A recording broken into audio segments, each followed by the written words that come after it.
chronic digestive disorders.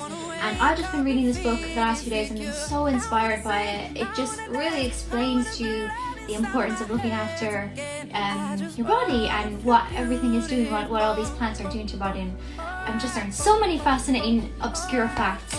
So I'm thrilled that we are.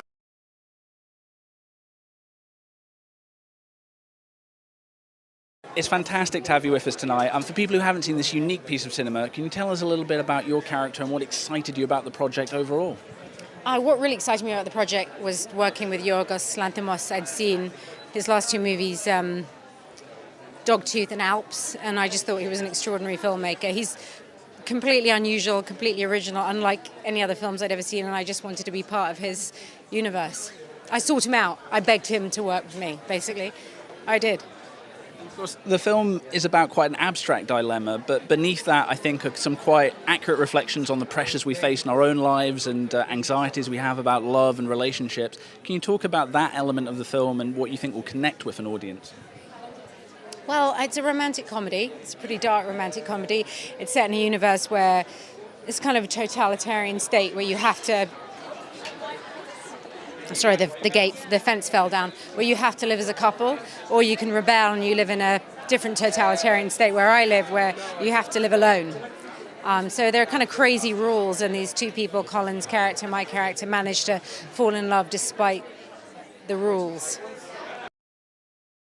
It wasn't really the concept of the film that drew me to it. It was just Yorgos, the director. I wanted to work in his universe. I mean, it's not...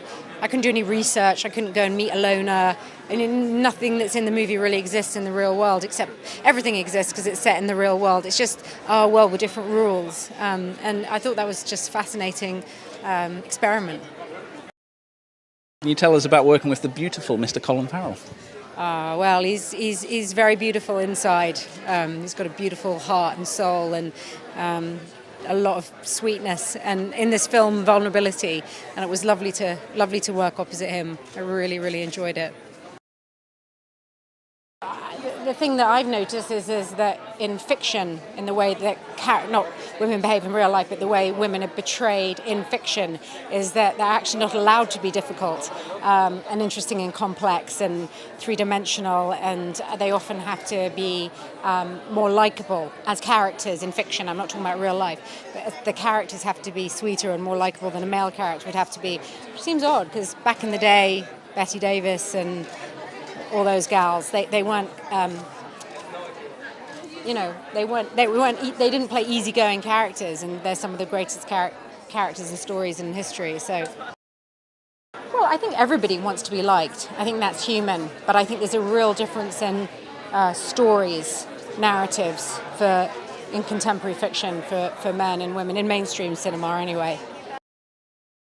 I am satisfied with the roles that I've been playing. Yeah, I'm really enjoying myself. And actually, there's a film that I produced that I'm not in that comes out. The Picture House is releasing November 27th, called Radiator. So you should look for that. It's an incredible debut by Tom Brown, starring Gemma Jones and Richard Johnson.